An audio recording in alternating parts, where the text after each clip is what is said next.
Hello and welcome to Castle of Horror, the show dedicated to horror movies and awesomeness. This week we have the first part of a two-part Predator retrospective with John McTiernan's 1987 film Predator, starring Arnold Schwarzenegger. Bear in mind, if you haven't seen today's movie, we're going to be talking about Predator from the perspective of horror fans who have seen it, so warning, spoilers ahead. From Denver, Colorado, I'm your host, Jason Henderson, co-author of California Tiki, out now from the History Press. With me from Austin is Tony Salvaggio, tech director at Rooster Teeth, lead singer and bassist of the band Deserts of Mars, and lead guitarist of the band Rise from Fire. Say hello, Tony. Howdy. Howdy. Also in Austin is Mr. Drew Edwards, creator of the long-running indie comic Halloween Man, and out from Comixology and Sugar Skull Media, the very recent Lucy Chaplin Science Starlet special. Say hello, Drew. Henceforth known as one ugly motherfucker. One ugly mother. Yes. And from the Rio Grande Valley, he's been touring with his books. Professor David Bowles has received awards from the American Library Association, Texas Institute of Letters, and Texas Associated Press. To the dozen books he's written, he's recently added Feathered Serpent, Dark Heart of Sky, Myths of Mexico, and soon the YA steampunk graphic novel Clockwork Curandera. Say hello, David. Hey, how's it going? Hey, welcome back. And finally, also in Denver, as always, color commentary from the one and only attorney Julia Guzman of Guzman Immigration of Denver. Say hello. Hello. Hello. Okay, Predator is a 1987 American science fiction horror film. It's fun to describe these movies as though you have never heard of them before. And a lot of times we do obscure stuff, but sometimes you hit on one and it's like, how do you describe?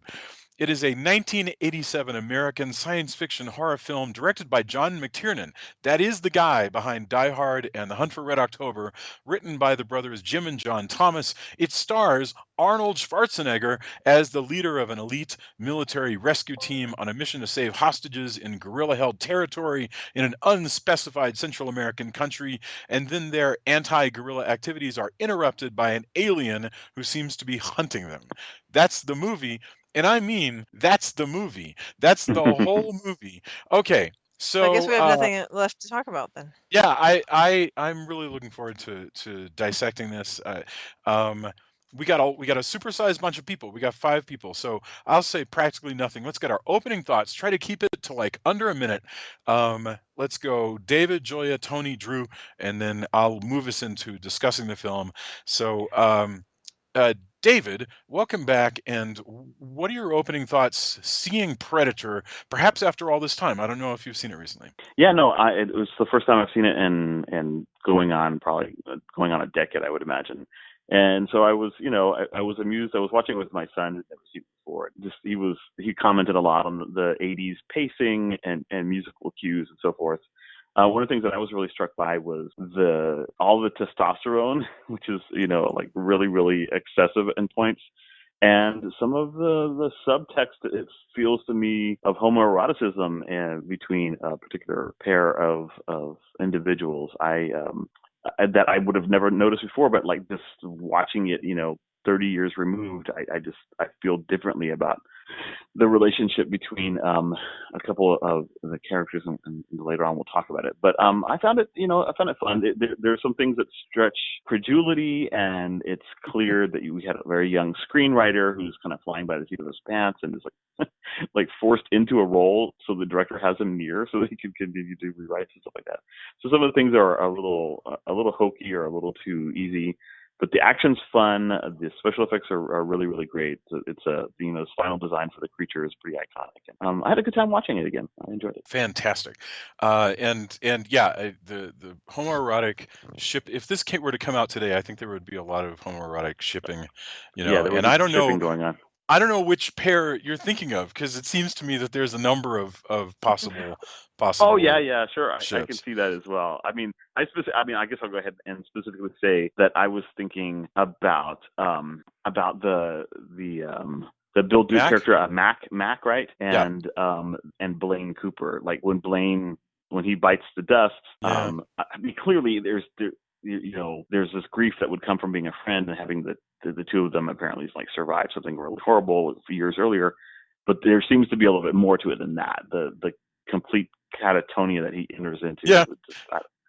All right. Anyway, All right. so Good opening we'll thoughts. speak about that later. All right. Julia, I don't know if this is your first time seeing Predator, if you even knew what this movie was. What are your thoughts? I knew exactly one thing about this movie, and that is what the creature looked like, and that's only because I've gone to a wax museum and seen it there. That was like all I knew, and that it was kind of gory. But so I was reluctant to watch it at first, and I actually had bowed out, and then I said, you know what, I don't want to be, if we're going to watch several of these, I don't want to not be part of the podcast for another month because I miss everybody. So I ducked back in. So I apologize for making it supersized, but I'll keep my comments brief. But I was also excited to, I'm always enjoy talking with David, so I was glad to have David on. But anyway, I'm I wasn't as horrified as I imagined I would be by this film. Even though it does have its share of, blood and guts and whatever. But I don't know. I think it wasn't. I've kind of become more numb to some of the things that used to really traumatize me, having done this podcast. So that now I watch things and I go, stuff that used to be like completely freak me out and give me nightmares. So No, they scared these people. Oh well, whatever. yeah, exactly. Well, and that's true. It's so funny that you mentioned that specific example because they used that on Buffy the Vampire Slayer, which is a TV show. Like they actually Mhm. had people skinned on that show, and I was like, okay, then I guess we're doing this now. We're gonna have people be skinned on TV. But yeah, so that probably numbed me to it a little bit as well. But it's not my favorite film. It's not going to be one that I'm going to revisit ever again. But I do enjoy Arnold in many ways, so there's that. Cool. All right.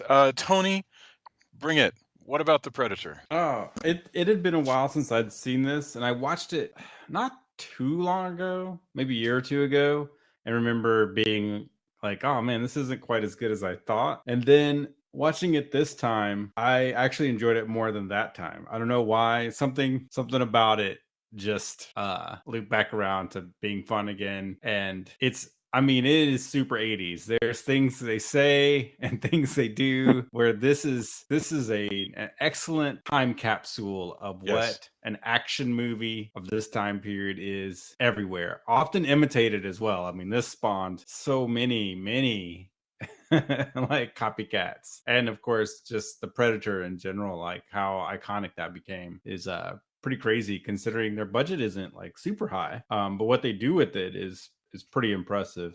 Also, the more I watched it this time, the more I realized again how without this, we don't get one of my favorite video game franchises of all time, Contra, which ended up using Alien as well. Well, here we go. We're gonna put Alien in here as well. But the setup in the jungle and fighting aliens and the look of the main characters is definitely like, if you like Dutch and Billy, here you go. Because these are your heroes in the video game. Awesome.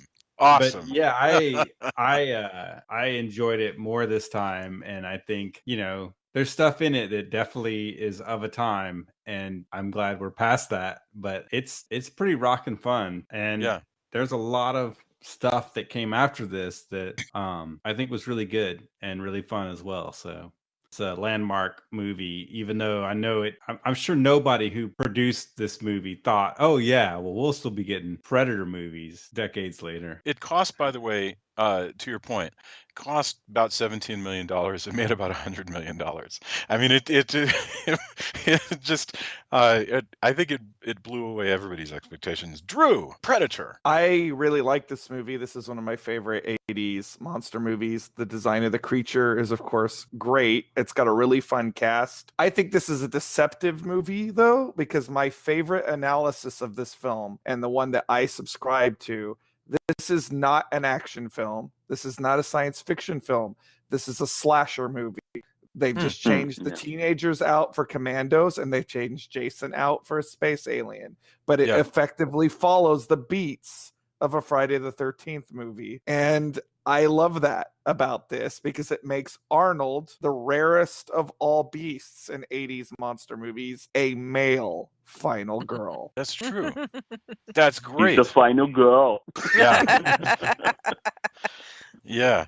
And I will get more into the way this subverts the action formula to turn into a slasher movie, and how this movie kind of effectively says heroism is futile. So it's kind of got the cynicism about it that I find kind of interesting. But I really have a lot of affection for this movie. And, Tony is, of course, absolutely right. It was heavily imitated, but I don't think that very few of its imitators ever hit the level of fun that this movie has. Oh, no, definitely not. I'm with you there.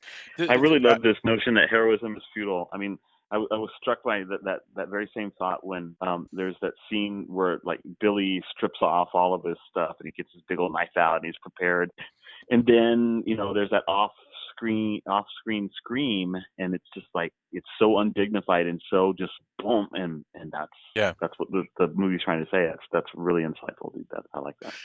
Unless you want to raise up sacrifice itself as something. I mean, Billy making his whole "you shall not pass" there on the tree, with the and possibly, I would subscribe to that perspective if we actually saw the confrontation. It's just because you don't, and the scream is also so undignified and unheroic. But yeah, I hear what you're saying. Yeah, no, you're totally right. I just want to say before we get into the plot, and this can kind of get into us. This movie does start out as an action. Tony, you called it like a perfect version of the genre of an 80s action movie, and by that I mean, there's just kind of a way that action movies were at the time. They're kind of obsessed with a Vietnam understanding of action and of what warriors and commandos look like. And a lot of the vocabulary, both the spoken vocabulary and the visual vocabulary is very Vietnam influenced, Well, there's also the thing that happens in a lot of these movies where enough time has passed that there's this, in the 80s, there was this whole thing of like, if we could go back, we could get it right this time. Yeah. We can win. Like if we can win, we can save our comrades who's some are still over there. We can do this because America's back, and we can fix that thing, the thing that was unsettled and terrible, and the people who weren't heroes can be heroes again. And there was a lot of that coming. I mean, this isn't Vietnam, but it's the hey, we're going to go back to a jungle, and we're going to save some guys, and we're going to fix some things. And that's what makes, as it goes, and there's kind of a betrayal, that's what makes that even more poignant. Yes. And that's such a common motif of 80s. A huge chunk of 80s action was this writing of this, we're back. Now we can do this. And we can be heroes, and it's cool to be, this was the thing at the time, like bigger and badass. And, we're all this super tough guy. Right. That's why Schwarzenegger had the career at the time that he had. Despite an accent and everything, here's an immigrant who's the most badass American, right? We have to talk first and foremost. Schwarzenegger, I think we need to talk for a moment about Schwarzenegger, because when I was watching this, I tried to put myself in the mind once again of trying to forget. I was trying, imagine like whoop, whoop, whoop, whoop, you're just moving backwards, and he's not what he is now, this sort of old guy with weird red hair. He's not the governor of California. He's not the star of the Terminator films. Just whoop, whoop, whoop, whoop, back to Predator and Commando. What a remarkable creation was Arnold Schwarzenegger. Yeah. I don't think he was actually pretty good in this film. I mean, I guess hearing the kind of quippy, cool dialogue in his mouth, and just his interactions with these other actors, you could see he was like really putting his heart into it. That's one of the things I was struck by. I was like, wow, this is not nearly as cheesy as some of his future performances are going to be. This is pretty pretty decent.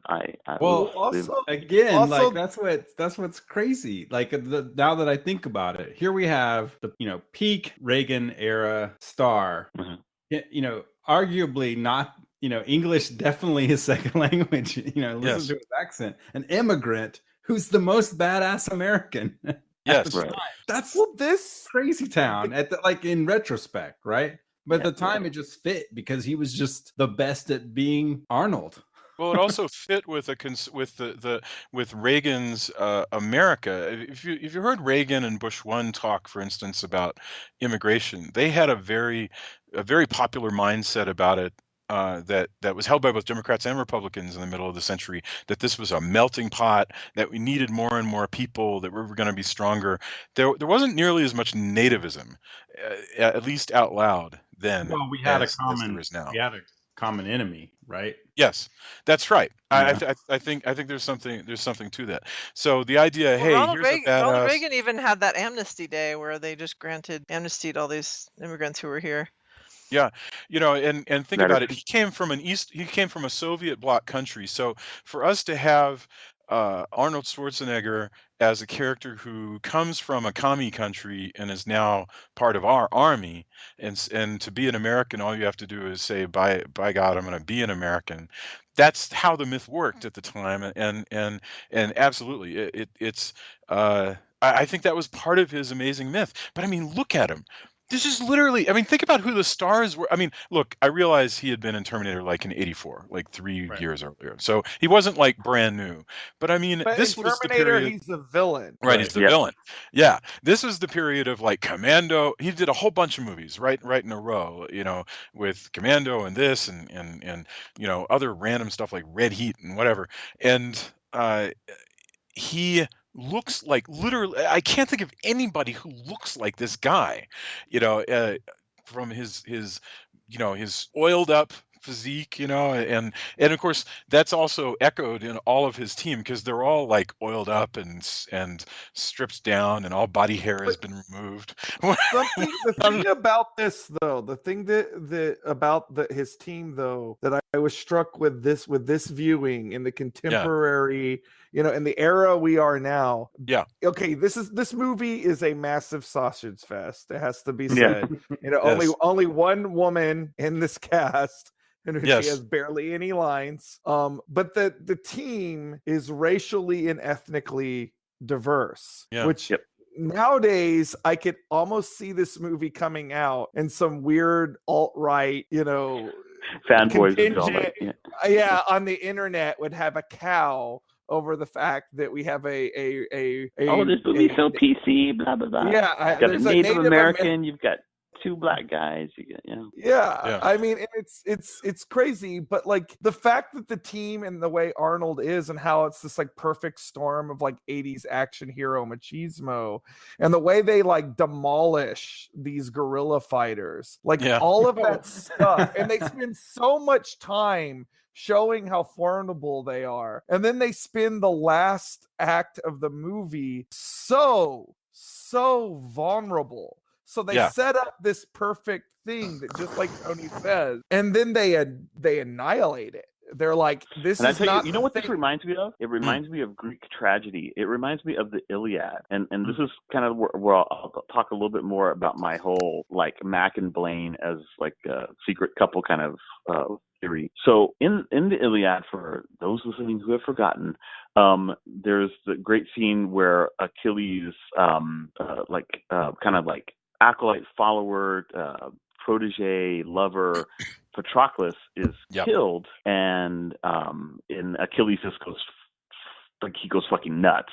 It's like it's insane what he does and how berserk he goes. And the same berserking that we see Mac do here, like, just to me, like that was what I immediately went to was the story of Achilles and Patroclus. And can I just say, this is why I love having Professor Voles on the podcast. Absolutely. So in the whole thing, that whole last act really feels like a Greek tragedy. And it's in the same. I mean, it certainly is functioning according to slasher rules, as Juice pointed out. But the dignity with or not maybe dignity, but the solemnity, the brutality, and like we've grown to like in the best of slasher films, we've grown to really care about these guys, and so when they die, it hurts a little. Yeah, we don't want them to die. They're not just like just meaningless garbage that we're like, yeah, whatever, let's have a good kill. None of the kills are good. They're all horrifying and gut wrenching, and it's tragic. And I think that's really one of the things that makes it kind of special.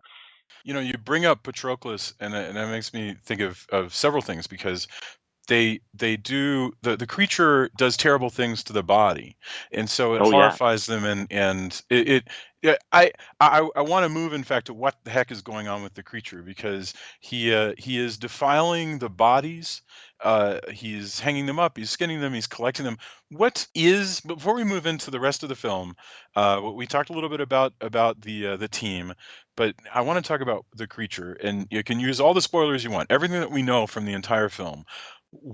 What is the Predator? Like, what Well, is he? Why Anna is he says, here? yeah, Anna says that he's been coming to that jungle for generations, and that they call him in Spanish something like el que se lleva trofeos humanos, or something the demon that takes humans as trophies, or something along those lines. So you get the feeling that he or his people have been using this as a hunting ground, but to hunt hunters, because he never attacks anybody that's not armed. Yeah. Well, he's the great it's white a safari for sure. Like, I mean, Yeah, he's the great white hunter. You know, Safari. he's yeah. Huh. Yeah, because he gets dropped off by a ship at the beginning. They just drop him off. So in theory, right. I don't want to be silly, but I mean, in theory, he's maybe paid to do this. Yeah. He's paid. He might have paid money of his own to come to Well, I Earth mean, and come kill a bunch of people.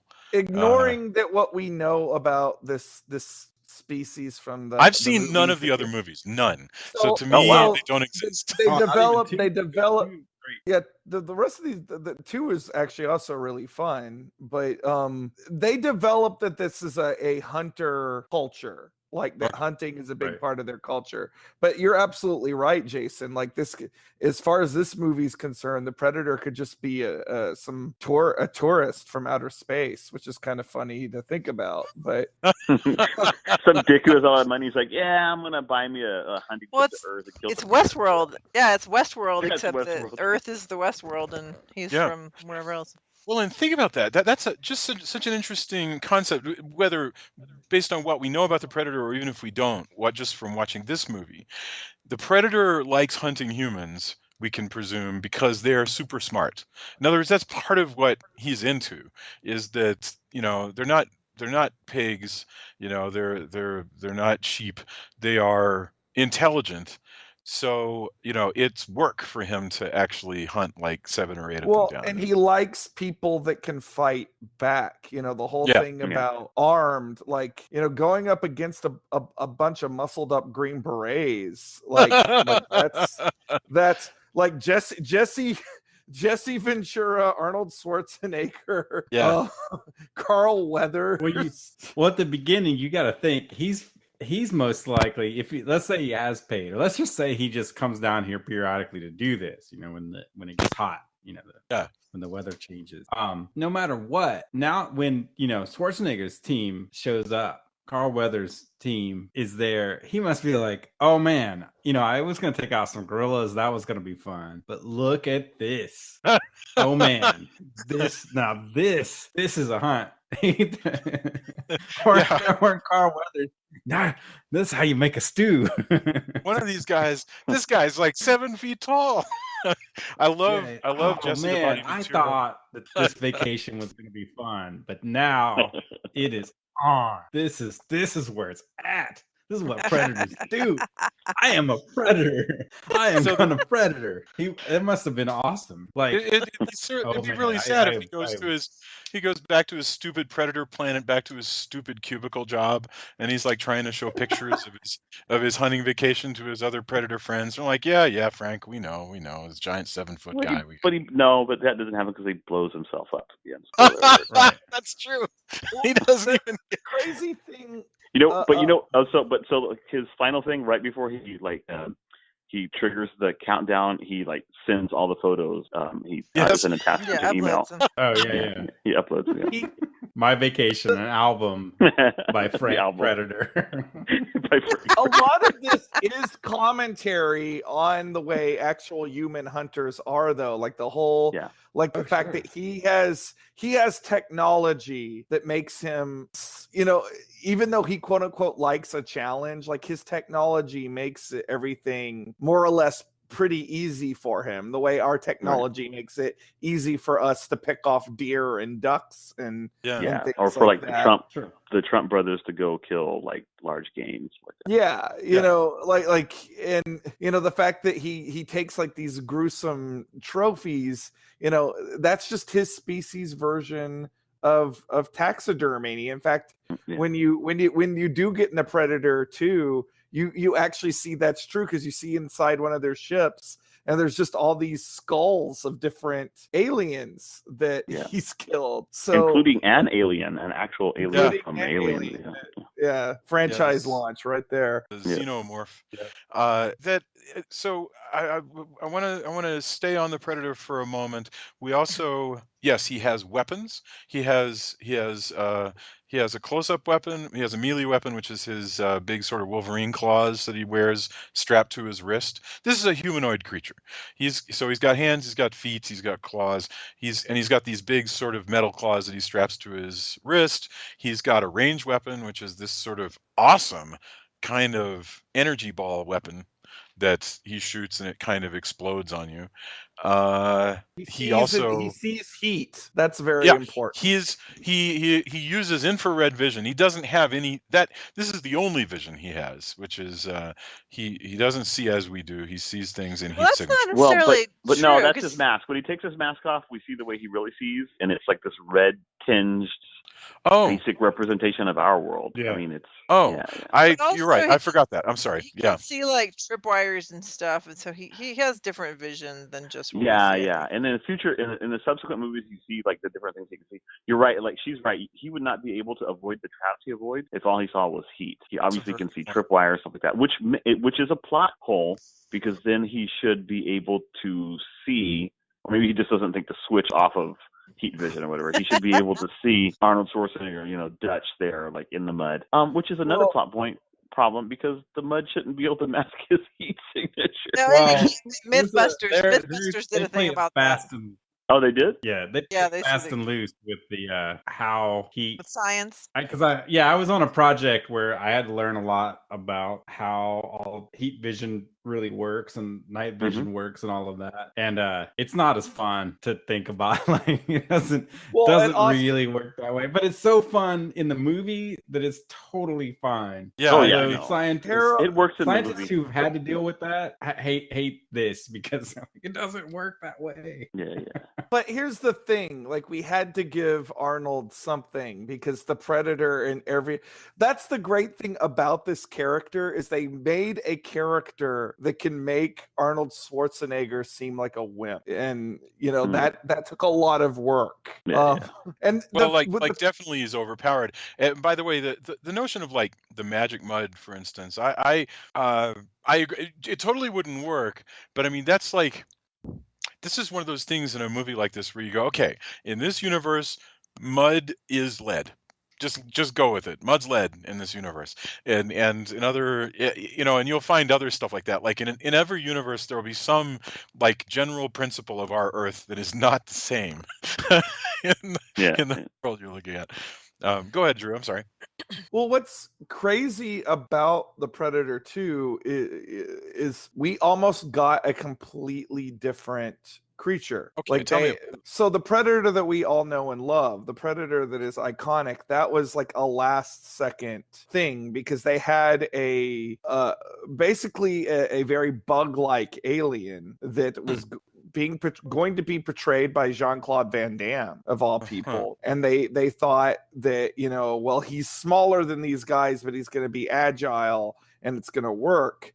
And then they got the suit down to the jungle, and they just thought it looked ridiculous, especially when you put it next to guys like Carl Weathers and Jesse Ventura, that it just didn't look imposing enough.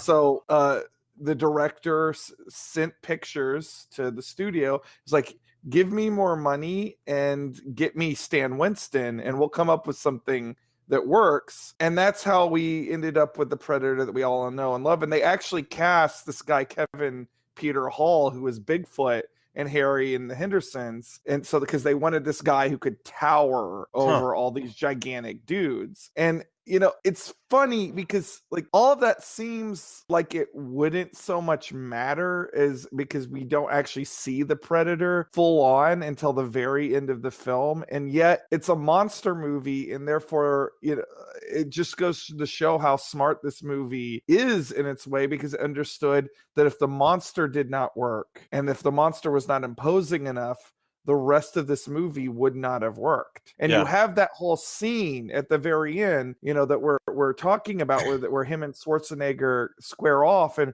where the Predator takes off all of his armor. And Arnold very famously does say, "You are one ugly motherfucker," and it reveals himself. And it's like, if that scene had not worked, I don't think we'd be talking about this movie. As good as the rest of the stuff is, I think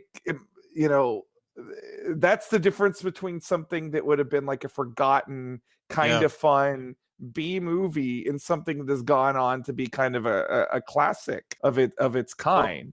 Well, also remember when they were pitching it again, like, this isn't going to work. What the hell are we going to do about this movie? The suit looks ridiculous. Our guy who's in it quit. What are we going to do? And they're like, "Oh, I've got an idea. Don't show the monster." And they're basically, "Are you crazy? What do you mean don't show the monster? The thing is a monster movie." And they were like, no, trust us. Don't show the monster. And almost everybody just thought, how are we going to do that? Like, that seems the dumbest idea possible in a monster movie. And yet you're right. It's beautiful. No, it's a great effect. I want to read from the IMDb how they did that cloaking effect, because it's really cool. Because it didn't work to have the monkey in the red suit, because the monkey kept taking the suit off or whatever. So they just had that, but they did have the bright red suit. It says the invisibility cloaking effect was achieved with bright red suit because it was the farthest opposite of the green of the jungle and the blue of the sky, and the size of the Predator. The red was removed with chroma key techniques, leaving an empty area. The take was then, so a reverse green screen basically. The take was then repeated without the actors using a 30% wider lens on the camera. So when the two takes were combined optically, the jungle from the second take filled in the empty area, but because it was filmed with a wider lens, there's this outline of the alien that can be seen with the background scenery bending around the shape. I think that's awesome. That is really cool. It is very cool. Yeah. I before we move on from this, I just want to state that if this movie had been made now, and with all the production problems that it had, I think people would be bad-mouthing this movie and not giving it a chance before it even came out. Like, that's what happens now. Yeah, because that's what happens now. People when they hear that there's reshooting and that something's been replaced. Yeah. Oh, the monster suit didn't work. I could just see like people say, "Oh, this Predator, that movie is going to be terrible." And yet, this had a bunch of major problems, and yet here we are still talking about it 30 odd years later. Yeah. No, it is amazing. And I the other thing that I'd want to say about the creature is most of the time we do actually see the creature's face, and it's sort of an amazing puppet built by, or mask or whatever it is, built by Stan Winston of Terminator and everything else. But most of the time he's just wearing this pretty awesome mask. This cool armored mask, and he has a cool armor. He has an armored outfit, including a lot of mesh that covers his body. It's a cool thing that suggests both a monster, but a kind of a human monster. It's neat because it's exactly what it is, right? And because if you think of a lot of I'm just thinking of monster movies, especially of the 50s, where when the monster shows up, it's big and green and shambling and stuff. This is a different kind of thing, and it's really impressive.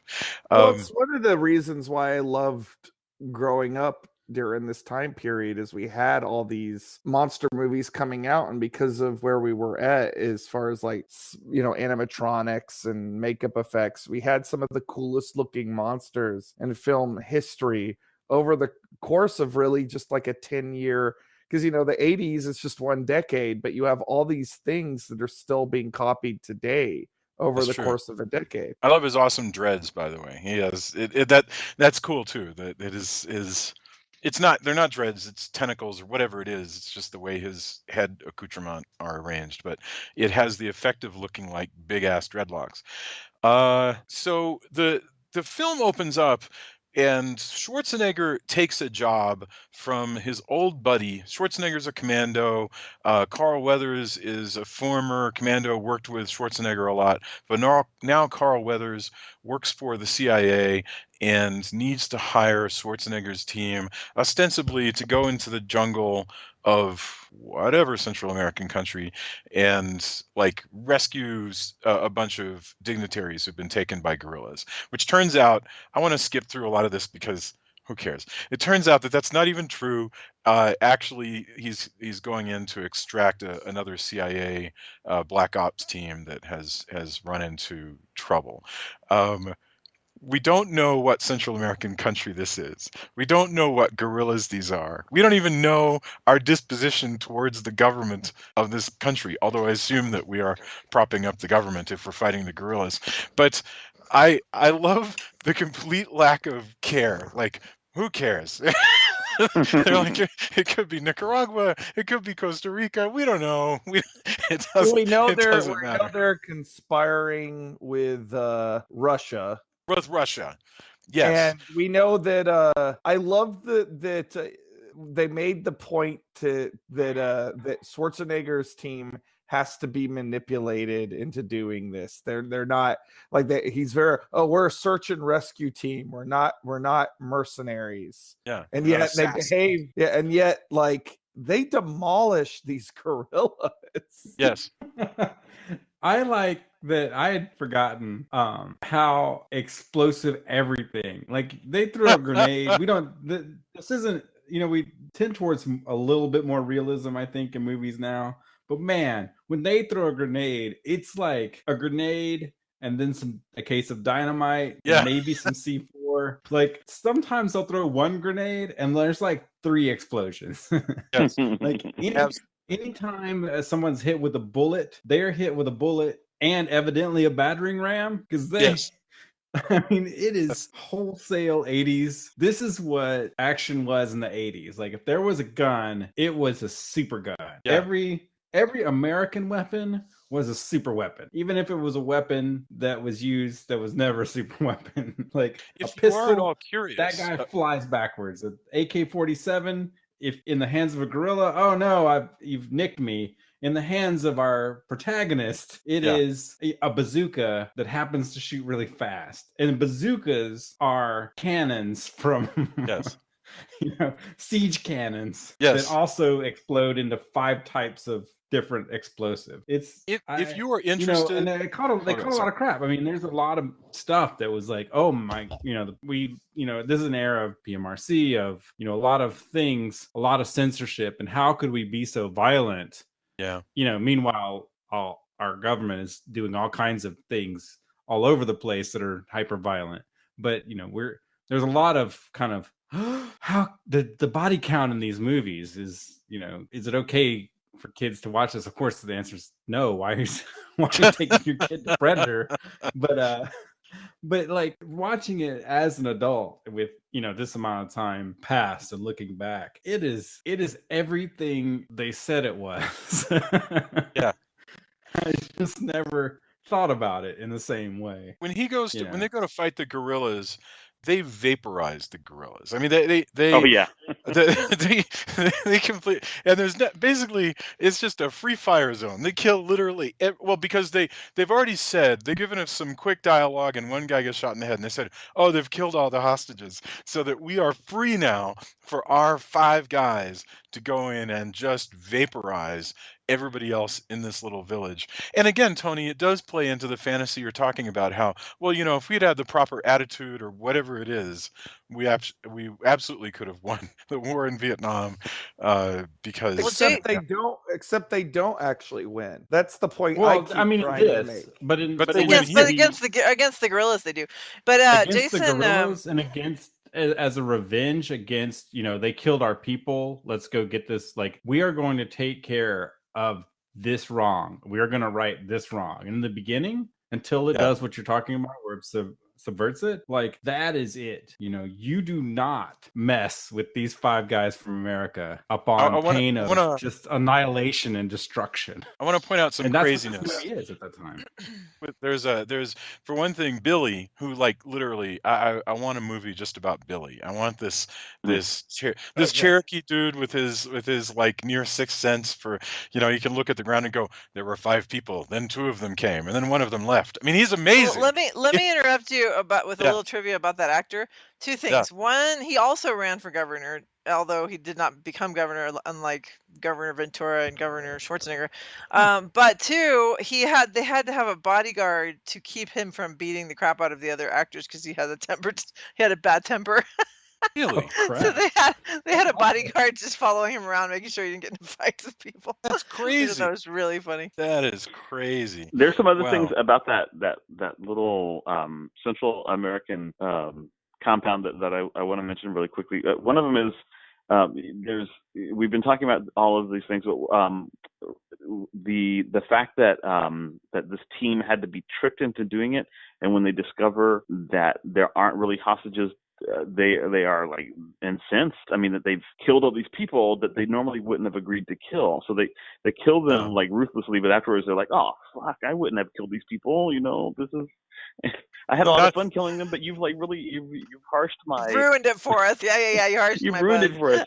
And then also the Spanish was so hilarious. I mean they were Spanish speakers. It was like, you know, actual Spanish, but you could tell that John McTiernan had just basically said, just like say some shit to each other in Spanish. So there's like this repeated line where this guy is like, something like, pónganse a trabajar, ya no hablen. And he's like saying this thing over, get to work, quit talking, over and over, like repeatedly. Really? And then there's this one great scene where somebody gets like shot or is on fire and he screams out, ay, me muero. And my son almost like fell off the couch laughing. Because it's like calling out, oh my God, I'm dying. Like you're not going to be shouting out. Yeah. Ay, me muero. I mean, these are the magicest bullets ever. So you might you've got enough time before to like be able to get out that last, you know. Well, that minigun. Jason always looks up. Well, he actually knew it was minigun, but he always looks up the guns in that. What's the IMDb for guns? Well, if you want to know what guns are being used in movies, I heartily recommend the IMFDB, which is the Internet Movie Firearms Database, which you can look up any movie and it shows you what weapons the guys are carrying. But I didn't have to look up that Jesse Ventura, for reasons unexplained and unknown to any human being has ever walked the earth, hauls out an M134 minigun, which he has strapped to his chest on a backpack, and starts shooting it. And let me just say something interesting about this. And I didn't have to look this up, but I looked it up to find out the cycle rate on an M134 minigun. That thing fires like 6,000 rounds per minute, and they had to slow it down because it's practically invisible. Basically, you can't see it. But McTiernan wanted it to look badass, and to be badass, it needed to be about 1,200 rounds per minute, so you could see it.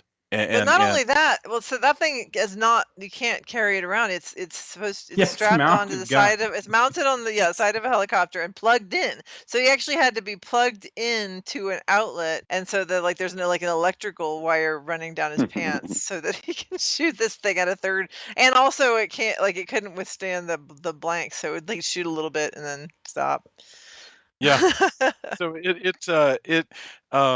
this is pure fantasy. I mean, like complete nonsense. Go ahead. But again, that's why, especially, and that character is meant to be over the top. And he says terrible things and is the worst, best American at the time. Oh, he chews his jaw and he spit. You know, like how many character traits can you give to Jesse? Listens to Little Richard, though. He has excellent taste in music. Yes. But he this is a man who can carry a minigun. But that becomes even more popular after this. Like you see all kinds of movies where people are carrying miniguns around. Yeah. And I even referenced this on my Lucy Chaplin Science Starlet cover because I basically have her with that gun. Hilarious.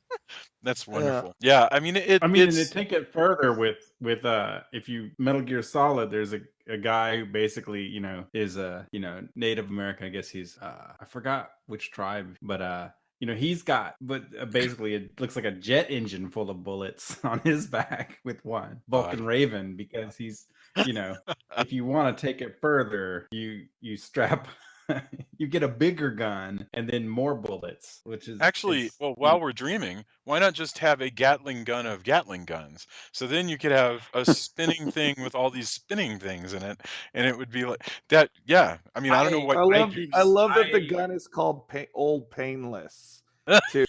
Oh yeah. Yeah.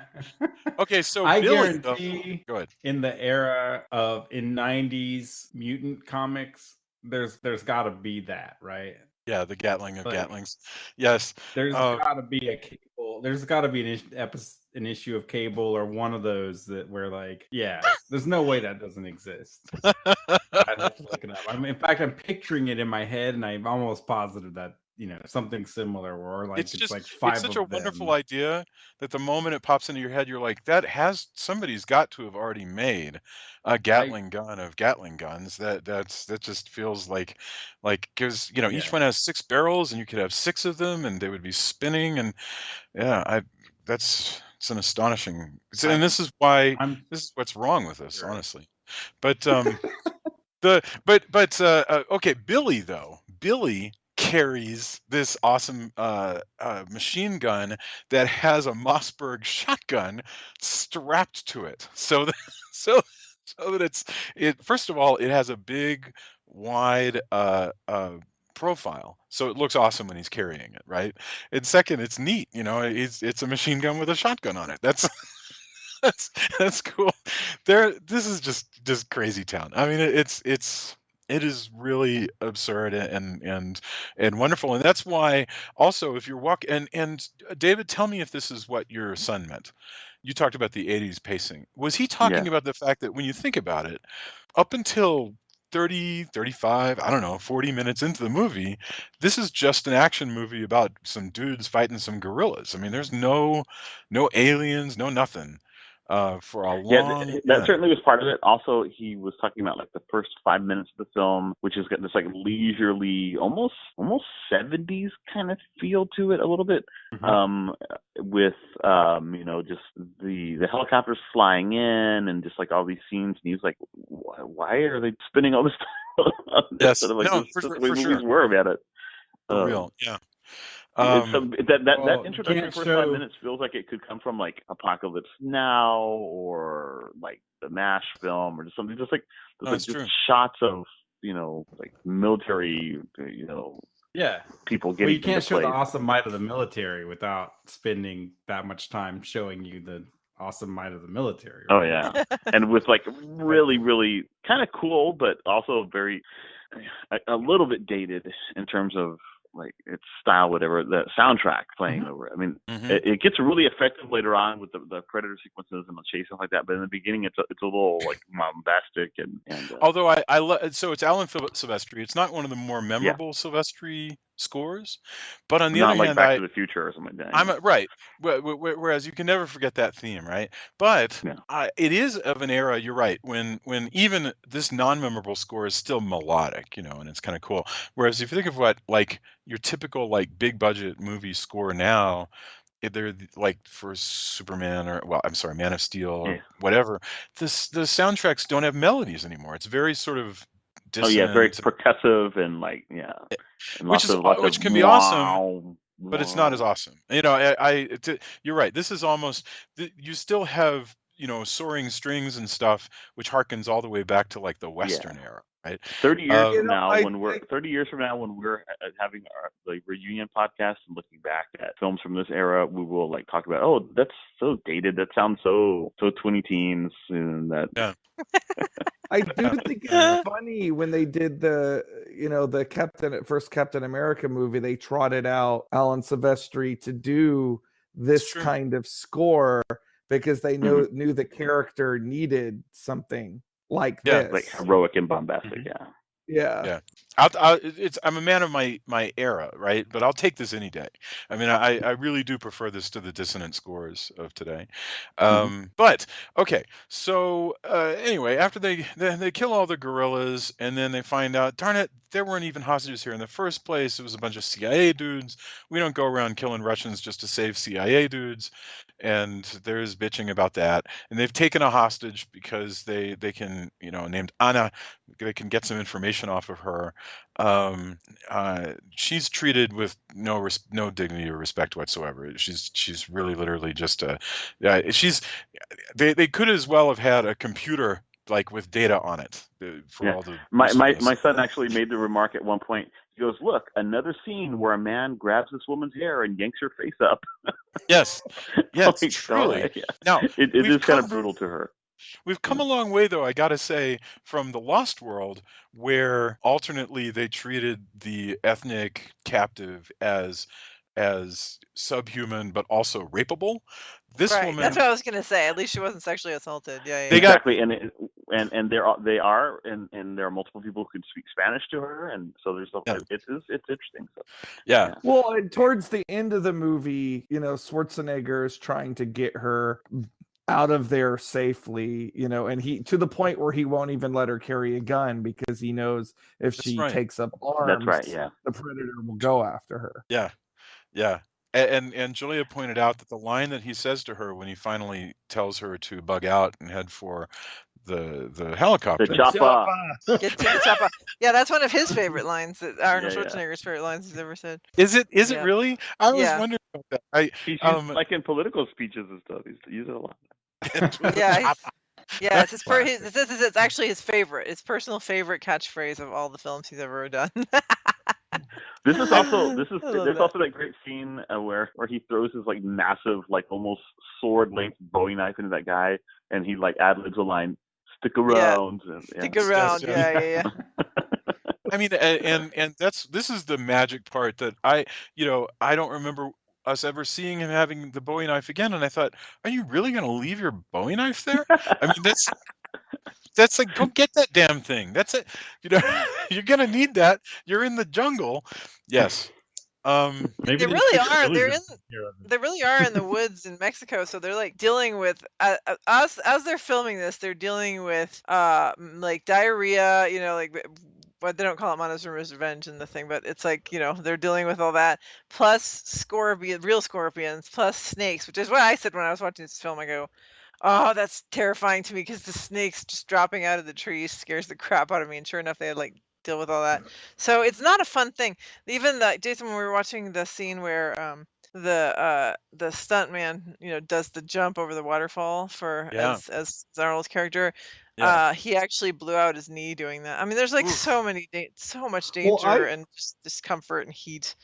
I just think about the guy playing the Predator. He must have been freaking hydrated, because I've worn monster suits a few times in my life, and that's only in like Texas. I can't even imagine how hot it was in one of those. Well, no, interestingly though, this is kind of an interesting little piece of trivia. So when they switched shooting from the area around Palenque and they went and shot in Jalisco in Mismaloya, it actually gets pretty cool there, and so they would have to bring heat lamps. They would have to have like heat radiators, like in there in the woods in the jungle, because they were too cold. The actors were too cold.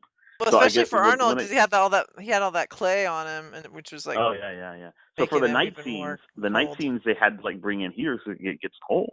But during the day, honestly, to be honest, Mexico is not hotter than Texas, because it's and especially like because it's just first of all you're in the forest, so it's more humid. Well, maybe not than Houston. Well, that's but it's not necessarily hotter. The humidity, and the suit on top of it. The suit would be awful, but luckily he's not having to wear it so much in the daytime, I don't think, because they're doing a lot of that Well, no, but I guess he's still wearing it even when they're doing the special effect. I don't know. Good Well, question. No, they're You know, they're wearing that red suit. He doesn't have to wear this. I Yeah. saw Weird Al hosting UHF, and there's that scene in UHF where he's like in the Rambo costume and it's huge. Yes. And Yeah. people were asking like, "Oh man, that must have been terrible." I was like, "No, it was really cold." He said, "I was the only guy who was warm because That's I had cool. this crazy suit on." Everybody's like, "Oh, you must be like so hot." He's like, Right. "No, it's cold here." I was Yeah. lucky. As long as you're filming where it's cold, the guy in the suit's all right. But if you're filming in the hot, Yeah. humid, Yeah. ugly place, Sure. Such as Which if is you're why I filming. think- Well, I was thinking about Jabba's barge in Tunisia, of all places, and you've got these poor guys wearing all these outfits. Yeah, absolutely. So okay, so they head into the jungle, and I'm actually trying to remember the transition. Well, first of all, Billy starts to get the heebie-jeebies that they're being tracked by something, but I actually don't remember who is murdered first. Let's see, Hawkins, I guess. Hawkins, is that? Shane glasses Shane guy. Black. Yeah, Shane Yeah. Black's character. Okay, somebody explain to me why Shane Black is here, because I thought 2 other guys wrote this movie. Shane Black was No, Shane Black. He was doing he's uncredited. Yeah, Oh, he's doing uncredited writing. yeah, but he was also writing the script for the last Boy Scout, right, at the time. And the director wanted him close. John McTiernan wanted him around him. He wanted to make sure that he was writing the fucking thing. So he forced him to have a role in this movie so that he could Wow. so that he could keep an eye on him, and also So in relation to discussing the new one next week, because Yeah. Shane Black is the director, is this one of the only instances where a guy is killed by a creature in one film, then decades later? Is there another instance of that? Because I've been and then comes back as a director. It comes back as a director on a sequel. Because I've been trying to, and if somebody on the internet hears this and goes, "Yeah, here's another example of that," but like I can't think of anything else like that. I don't think so. Yeah, I I'm can't hard think of pressed to think of it. Yeah. I really like him, by the way. I think he's funny as hell. I mean, he's he plays a guy who keeps trying to tell sex jokes. Nobody laughs. That's his bit. They've got so many characters, they have to give you all of them a bit. Although, again, when you've got Jesse the Body Ventura, that guy does not need a bit, and he's got like 3-4 bits. One is that he is the bit. He's got this crazy Wisconsin accent. He's chewing chaw all the time and spitting on people. He's got his hat. So he's got like 3 characters worth of bits. But Shane Black, yeah, he's the funny guy telling dumb jokes. He's neat. Right. He's memorable. So yeah, so he gets killed. Then they go. Well, he gets taken or whatever, right? And then they go on a search for him. Yes. And that's when Blaine gets shot with the weapon and like killed. Yes, shot in the back. And then Mac goes all berserk and calls for them, and they shoot up like a huge stretch of like jungle. Yeah, they waste like 3-4 minutes of screen time shooting at where they think the gorilla that they're chasing is. They don't know it's an alien yet, so they're just like, "I think he's over there," and they all go, and they and weeks of shooting time because they had to set up all those explosives to do that. This feels like and they actually do wound it. They do wound the predator, and they don't find out until later, but they wound it. What's that, Tony? With blood that looks like the chemical from the Reanimator films. Well, it's the stuff that's in glow sticks plus KY jelly is how they made that. The stuff in glow sticks and KY jelly is the blood. Love it. I don't even want to speculate as to why they would have on hand KY jelly and glow sticks. I just don't know. To make what the was blood. They just that's. I'm just being silly. You gotta have about, a big commando rave at night. Yeah. They ain't bringing Anna. I'll tell you that much. They're not showing a great deal of interest in her. Yeah. That many homoerotic guys, like what subtext happens of in the the film. jungle stays in the jungle. Glow sticks, KY, whatever. I mean, we're not here to judge. The irony is that like this is when Arnold is like marrying into the Kennedy family and stuff. So literally, literally they were filming like the day before or 2 days before the wedding, and Maria was getting pissed off because he was missing like wedding related things. I've got to fight a predator, honey. Don't you understand? Mexico. This is what sexual terrorists too. We still have glow sticks left. And KY. And KY But it's funny you mentioned the close relationship. We could say it's a homoerotic relationship. The people, if they had Tumblr and Instagram, then people would be going crazy with that. But regardless, these two characters, Mac and Blaine, super close. So when Blaine is gone, Mac goes bonkers, and he just does a glorious charge into the range of the alien that kills him. Yeah. So go ahead. I was going to say, and then there's that wonderful part where, so he is like in that weird state. Dutch gets him to snap out of it, tells him to set up all these traps on a ridge, and one of them set off by a pig, and then he has this fight with this giant boar, and he stabs the poor boar to death. Yes. I can't believe they didn't have like a big old barbecue after that. I thought for sure that they would have a barbecue after that, but I guess they were. I want to skip to the next death, which is Carl Weathers. Carl Weathers. Oh yeah.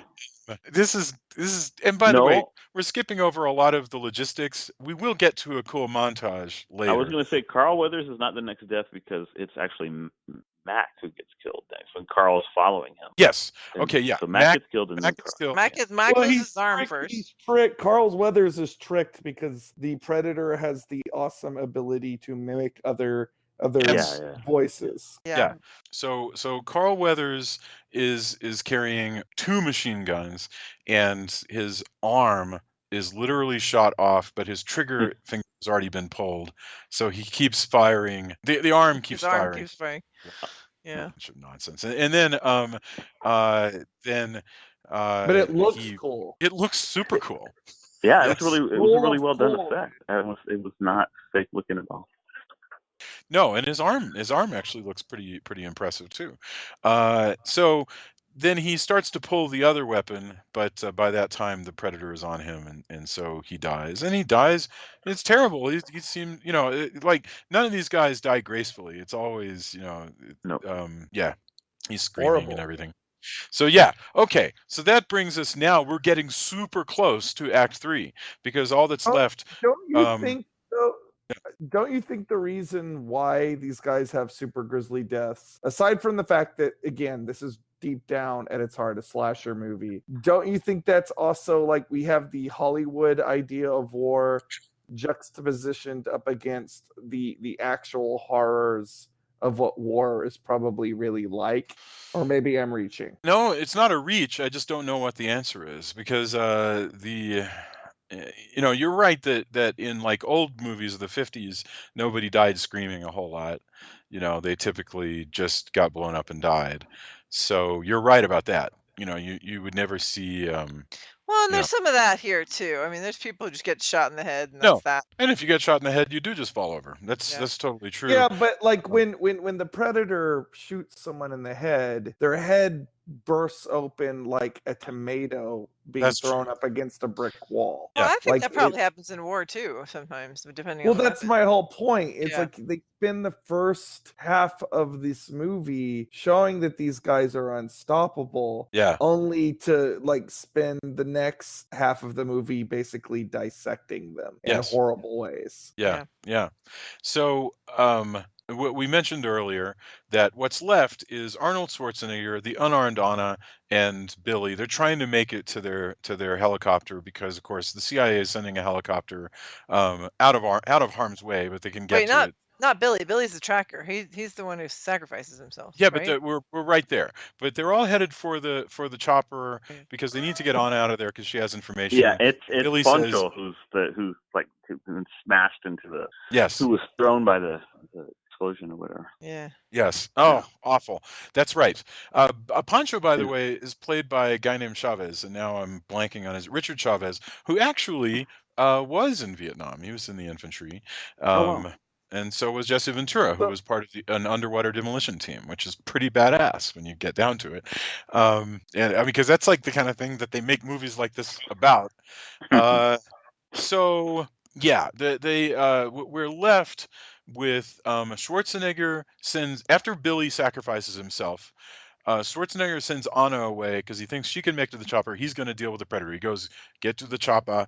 And so now we enter a really wonderful, long, extended Act 3, which is just one guy versus one alien, where Schwarzenegger becomes Tarzan. I mean, he discovers the magic mud that makes it impossible for the predator to see him, and the predator chills out and has a Billy barbecue for like 10 or 15 minutes, which translates to apparently like 12 or 13 hours for Dutch to make traps. And so we have a long montage of Schwarzenegger, like he makes a bow and arrow. He makes a bow and arrow.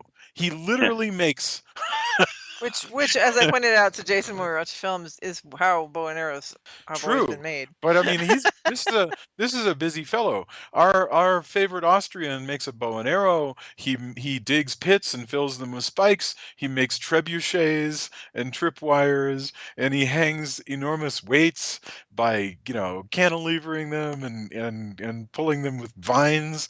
It's he sets up a murder house for the predator, while the predator is again doing nothing like polishing his skulls and stuff. And then as if he's like giving Dutch a chance. And then Schwarzenegger brings the predator and says, "Okay, I'm ready on my little island area here," because by lighting a big torch and howling like an animal.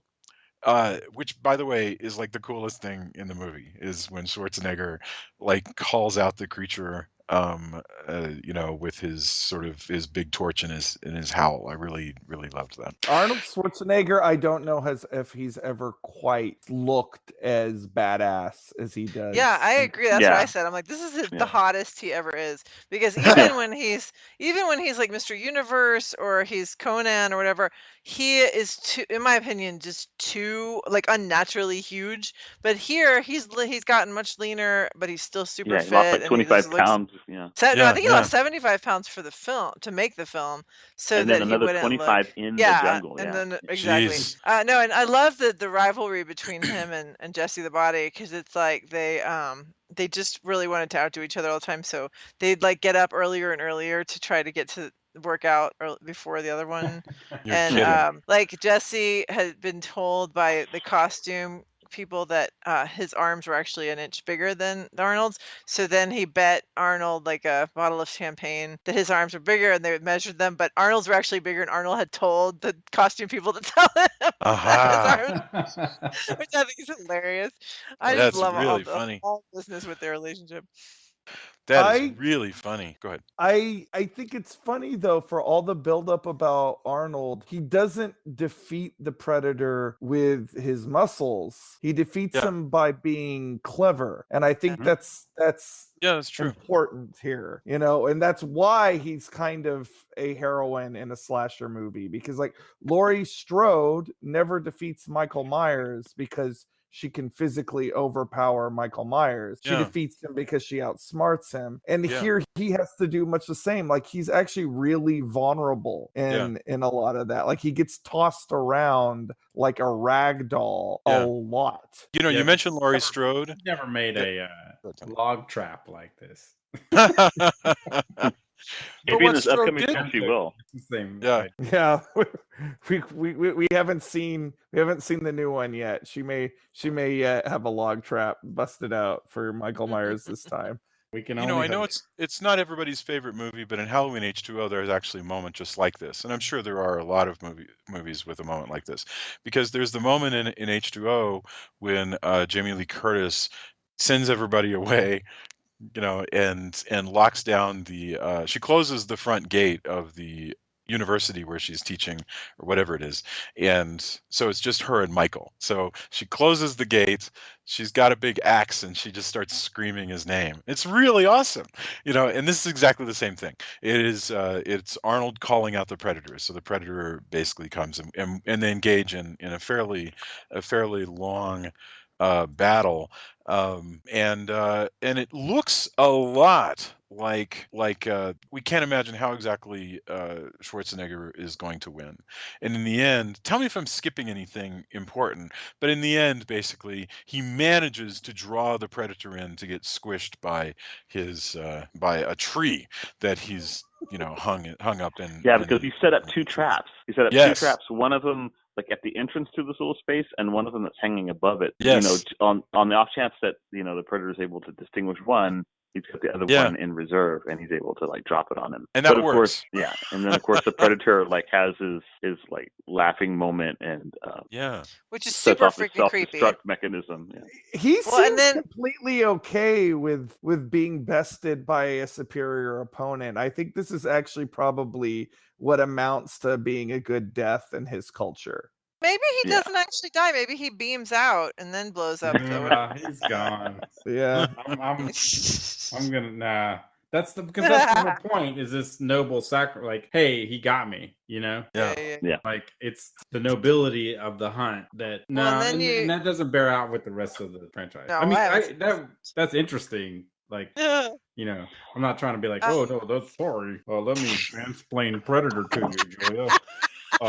In actuality, the Predator explodes.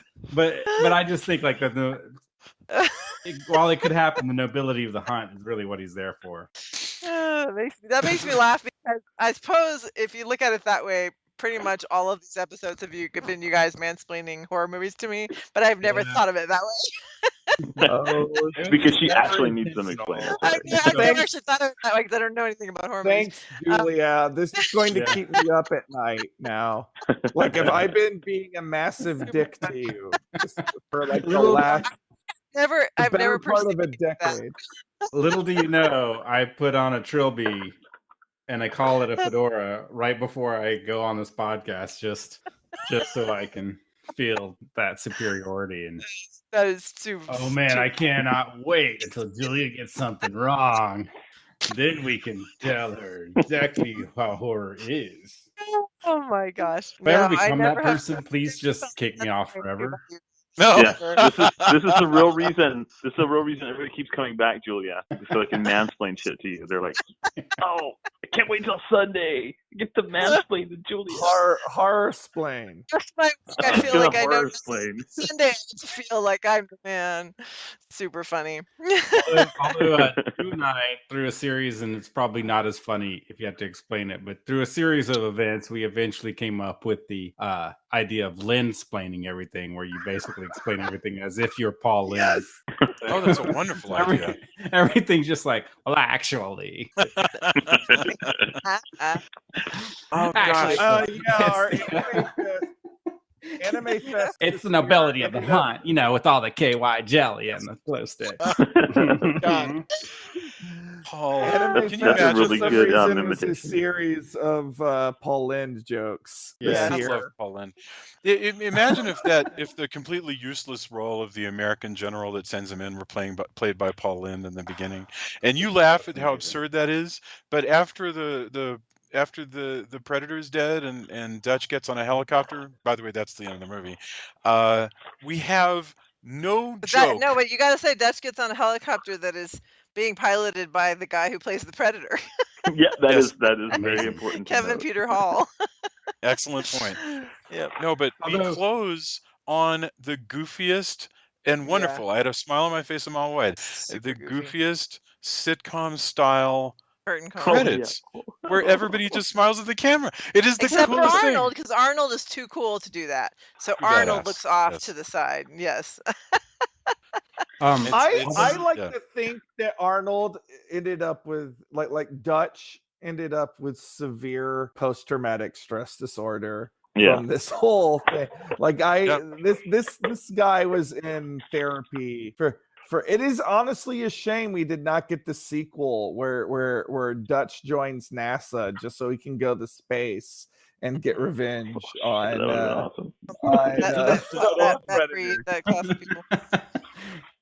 Yeah, that is. They could have yelled, "Get to the shuttle." That would have been amazing. Get to the shuttle now. But although in on a side note of the lensplaining thing, we also did another another experiment for our Castle of Horror production company is the is Escape from New York recast with that era of Hollywood Squares Nice. stars. Oh, And God. I tell you, I wish I could. I had the What would there's you do all the with Paul technology. Lynde? What? Who Paul Lynde would was Paul so Lynde? Paul Lynde is Snake. Richard Dawson. Oh, Paul okay. Lynde is Snake. Absolutely. That We had makes this all I've worked got an out. eye patch, but it's only on my one eye. That is excellent. We That's had so this spot all on. worked out. That's scary. Will you We- practice all day long, or what's going on? No, that's just I don't know. It comes naturally. David, that's homework is to have a Paul Lynde impression for us next time you come on. Oh my God. Okay. Do you know what I'm afraid of? In a world where if you're talking to a 30-year-old and you say, hey, I bought a Carol Burnett CD or DVD, and they go, who's Carol Burnett? I think it's very possible that a lot of our listeners have no idea who Paul Lynde was. They know now because Tony did. Or who Richard Dawson Yes. is. Well, Richard as I Dawson. transition to from here on out, Lynn-splaining everything to Julia, they'll have to look it up a lot more. Tony, I've known you for like 20 years. I had no idea you could do a Paul Lynde impression. That is Oh, really. I don't even know how that handy. happened. Oh, so handy on at the dealer's table. Believe me. So Jeez. that's the movie. I mean, and we've been reduced to puddles of mush by it. So let's get our final thoughts about Predator, and we will be back with more next week. So let's get our final thoughts about Predator, and then I'm just really dying to hear like what you guys might have to endorse that might involve Paul Lynde. Actually, I suspect. So let's see, what order we go. We started with David, I think. David, okay. Predator. I don't know what we've missed. I think we've kind of hit on everything, but it's possible that there's much more. What are your thoughts on Predator? Yeah, so I mean, overall, I think it's a pretty influential film. It's a fun film. It's a film that, despite having being pretty deceptively simple, has got some heft and weight and depth to it in certain places. It's lean and just a great encapsulation of the things that were good about, action films and horror films from the 80s. So definitely a film that if listeners haven't seen, they need to check out. They need to add it to their list, even if it's just as a curiosity. But I think that most people, even though I guess reviews were kind of like mediocre when it first came out, consensus has grown over time that it's a film that has withstood the test of time and is still as fun today as it was back then. So yeah, I think I would wholeheartedly recommend it. Wonderful. Who do we have next? It was David, Julia. So David, Julia, Tony, Drew. So Julia, what are final thoughts? Predator. Well, yeah. I think for sure it is one of those films that if you're a what's the word, like, for not a purist, but like a completist. Completist, you kind of need to see it because thank you, Professor Bowles. You kind of need to see it because it really is like everybody knows it as one of the significant creature feature kind of movies, I guess. So in that regard, I'm glad to have seen it, and I'm also, as I said, glad to have seen Arnold at his peak. But it's just like I said. I mean, it is a little silly, and it's definitely a lot gory, and extremely violent. But so if you're upset by these things, if you're triggered by firearms, I don't mean to use, no pun intended there, but if if any kind of firearm violence is going to be upsetting to you, then for sure you don't want to watch this one because it is really bad that way. But it's interesting, and it's definitely important for people who are into monster movies. So I'm glad we watched it. Fantastic. Drew, what are your thoughts? No, I'm sorry, it was Tony next. Tony, what are your thoughts? I liked it more this time than the last time I saw it, which is kind of cool. I mean, David said, hey, it's a lot of the best stuff about these. It's also some of the worst stuff about this era as well. Like, it's definitely not rose-tinted glasses the whole way through. There's a lot of stuff that I'm okay with leaving in the 80s. That's completely cool. But yeah, as far as exactly what it is, it's a lot of crazy 80s fun, and it's really cool just to see. Like I said, we live in an era now where everything's like, oh, it's got to be a shared universe and this and that. Like, this is a film, hey, let's make a monster movie. Yeah. We hope that it does well, especially considering all the problems they had at the beginning. I don't think anybody thought while they were making it, like, oh yeah, well, this amount of years later, we're still going to be getting Predator stuff and comics and books, and people are going to reference it, and there's going to be masks, and every Halloween there's going to be X amount of Predators running around and whatever. Like, good movies and bad movies. There's been some pretty terrible ones, but I think it's really fun. I'm glad that we rewatched it, and I'm also glad that it gave us the video game Contra. Excellent.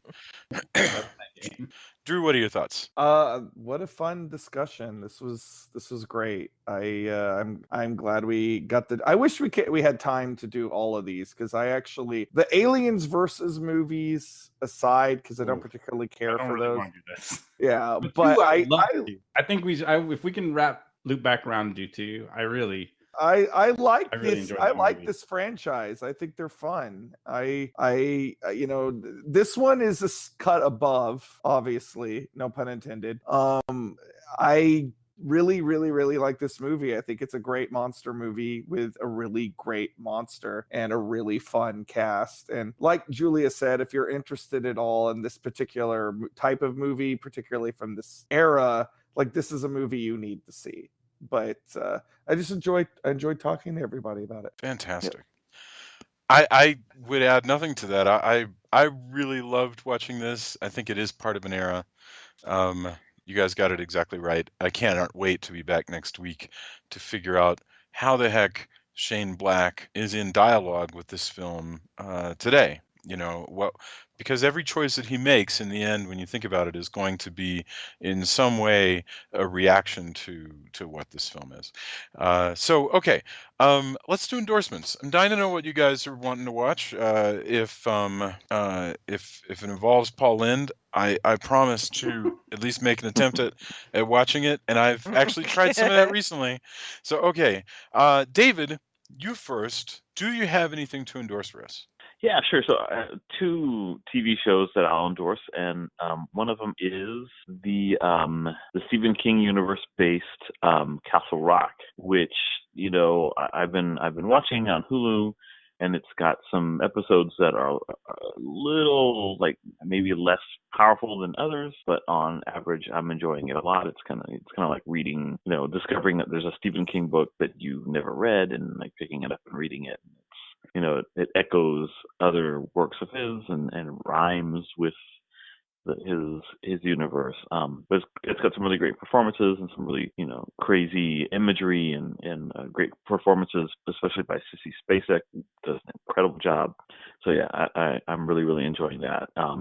It's got what's his name, who played Pennywise in the new It. I can't think. Bill of Skarsgård. Yeah, and he's a lot of fun. He does playing an equally bizarre role. And also, I got caught up on the first two seasons of The Good Place. So when I was flying out to Worldcon, because I was on a bunch of like panels and stuff at the World Fantasy and Science Fiction Convention in San Jose, I started watching the episodes. And so I got about halfway through the first season, and one of the episodes from the second season won the Hugo for like short form, and there was a huge spoiler for the end of season one in the Hugos, and I was like, God damn it, I can't believe that you just spoiled this major twist.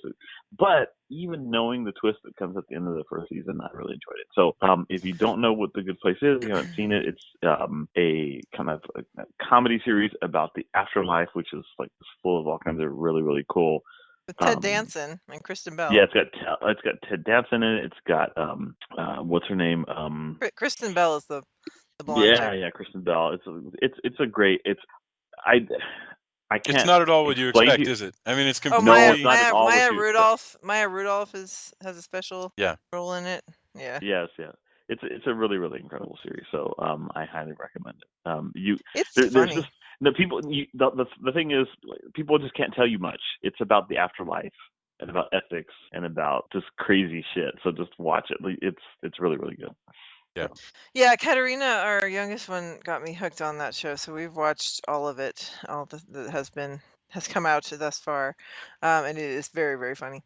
Yeah, that's great. I have. I'm conflicted about my endorsement. I'm conflicted. I am a big Jack Ryan fan, and so I wanted to see the Jack Ryan series with John Krasinski because I'm also a huge John Krasinski fan. And John Krasinski did not disappoint, and the show is really good. But boy, do they feed into stereotypes about Middle Eastern people. Oh, Oh my, about Muslims. I'm like, oh my gosh, it's just like, okay, let's go right back here again with I the thought of you a Muslim lot while I terrorists. was watching that, by the way. Yeah. Because it's a really well done thriller, but Mhm. also like, we're here we are. Yeah. I mean, it is exactly what it is, Mhm. and a lot of the writing's really good, and a lot of it is really taut and like, you're edge of the seat, but I'm 100% with you every Yeah. step of the way of exactly, yes. I know I would every time I'd be like, all right, yay, they blew up the bad guys. I'd be like, oh, I actually don't think I'm supposed to feel good about that right now. Because I don't think these should be the bad guys at this point. But yeah, no, but it's a well done film, and it's definitely suspenseful. We binge watched it. We watched it. Well, we watched. I think we watched 2 episodes a night for 4 nights Which is in a a row. great way to handle something like Yeah. Netflix or Amazon, because 2 a night you can make a new season of something sort of stretch for 4 days. for Yeah, Yeah. yeah.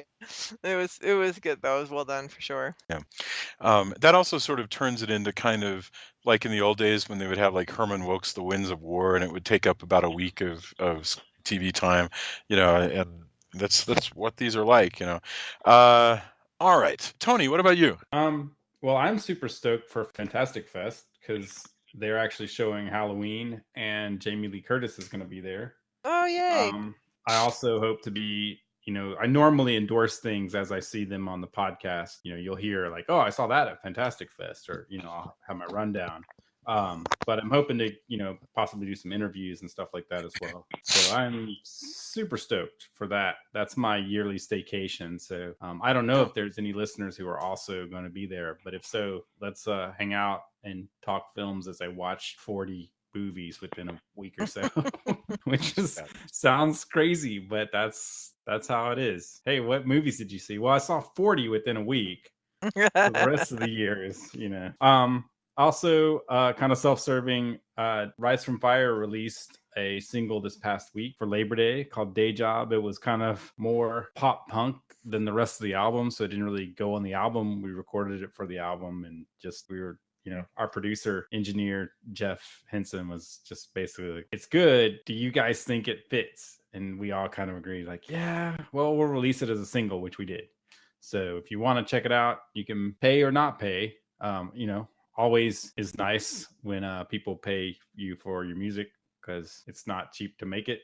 But, I get that that's where we're at right now. So, yeah. Anyways, that's on Bandcamp. I can't remember if I put the link there. And yeah, also I've been playing Dragon Quest while everybody else is playing Spider-Man, which eventually I will play. But that game is pretty awesome if you like Japanese RPGs. And the dub is really good actually for Dragon Quest 11. So yeah, that's what I've been doing in amongst like everything else and not sleeping that I normally do. Drew, what about you?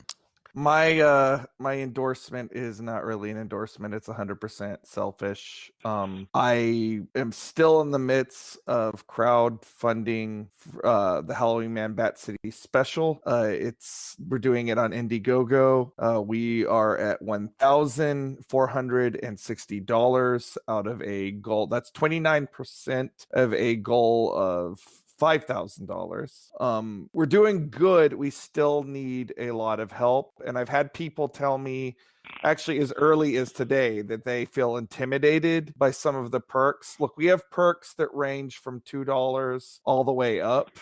And this is one of those situations where like literally every cent counts. And it's not like I'm gonna like get all this money and roll around in a bathtub of money. This is going to printing. It's going to pay my creative team who busted their ass to make a great book.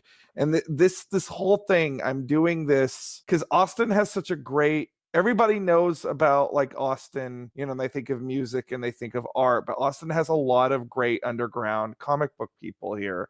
And this book, you know, outside of it just being a Halloween Man special, this is my chance to showcase some really cool people who are, you know, talented underground comic book people here in Austin, and really let them do stories that they wanted to draw. Because the way we developed the stories for this, I didn't do it where I had scripts already lined up. I came to them and I said, you tell me what you would like to draw and we'll develop this. And so it's a very unique book, and alongside all the other Halloween Man books. And we really do need your help. Every dime counts. So please, you know, there's a lot of stuff you could spend your money on. I get that. You know, throw a couple of bones our way. We trust me, we all do a collective happy dance every time we get a new backer. And that's the Halloween Man Bat City special, and it's on Indiegogo. Fabulous. And actually, yeah, and like you mentioned, you've posted about it on the Facebook page, so people will know about it.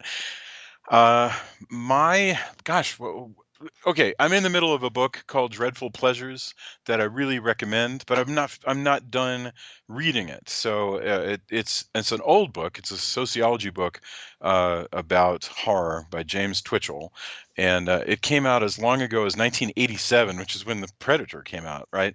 It was done by Oxford Press, and it is amazing so far, because one thing that he goes into a lot is this notion about how the myths of horror are more readily understood by the audience than by the makers of the films.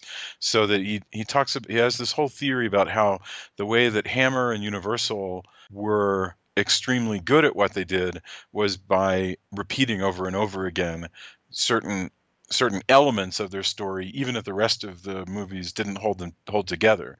So that to some extent, lesser films nevertheless recapture and replay myth better than better films.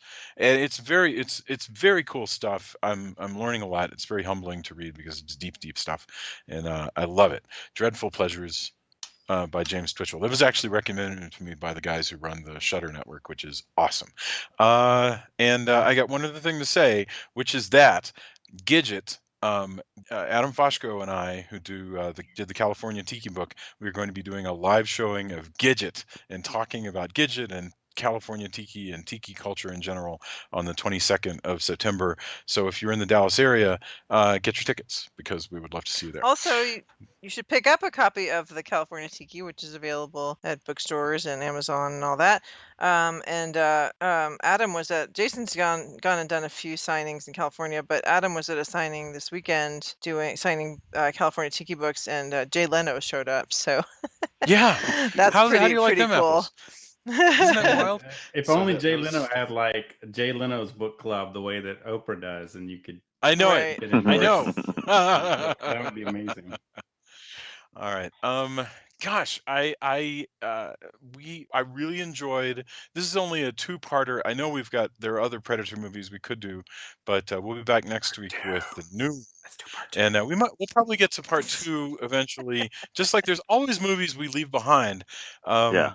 But we're going to just like you're circling back to do the Halloween. That's right. To do a Thorn one, standalone, right? The whole trilogy in the middle of the Halloween series. I cannot wait, and that's coming up soon.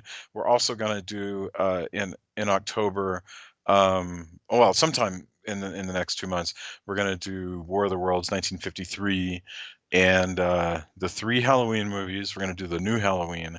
We're doing the new Predator. So it's going to be a busy fall. I am super, super excited to be back. It's like it's a new season, and I'm super excited about it. So, Everybody have a fantastic week. Come to the Facebook page. Let us know what you think. Let us know if we gave short shrift to Shane Black's performance in Predator or whatever. We want to hear from you. If Did we you put you in a meat grinder by yes, accident? yeah. Do you want to hear more Paul Lynde? and did Is that what you want? yes, would you rather do the guys mansplain to me, or is it Lynn-splaining, and if so, is that which is preferable? We're changing that. We'll swap it up. There's also this question: should we figure out a way to get an extra night in and do a retrospective of the Paul Lynde Halloween special? Would that be a bad idea? That is Hilarious. whew, that It is is- of a time. It is kind of hard to watch, but there's so much to talk about We that. have to, that thing. but Maybe we that all should have be to, our actual Halloween special. but we all Yeah. have to talk about it with our Paul Lynde impression. Oh no, I'm not. That's whew, that's That's where a sure way You know, not who to wants have to the talk fun. to it? that's what kills the podcast right there. Yes. Like, I was with you, True. and then viewership just. All right, I really appreciate it. Leave reviews if you like the show. Leave them on iTunes, and then they go everywhere else. Thank you. Have a fantastic week, guys. As always, it's wonderful talking to you. Bye. Night. Bye.